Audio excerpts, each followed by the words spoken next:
யாத்திராகமம் 12:8. அன்று ராத்திரியிலே ஆட்டுக்குட்டியின் மாம்சத்தை நெருப்பினால் சுட்டு புளிப்பில்லா அப்பத்தோடும் கசப்பான கீரையோடும் அதை புசிக்க கடவர்கள்.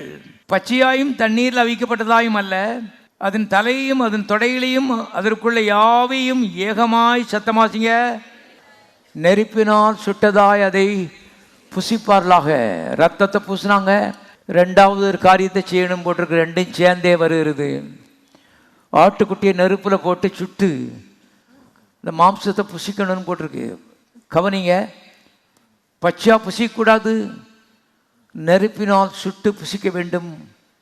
இதைத்தான் நாம் ஏசாயா 53:5 வாசிக்கிறோம்.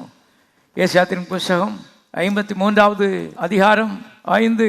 நம்முடைய மீறுதல் நிமித்தம் இயேசு காயப்பட்டார், நம்முடைய அக்கிரமங்கள் நிமித்தம் இயேசு நொறுக்கப்பட்டார், நமக்கு சமாதானத்தை உண்டு பண்ணும் ஆக்கினை தீர்ப்பு அவர் மேல் வந்தது, அவருடைய காயங்களால் நாம் குணமாகிறோம்.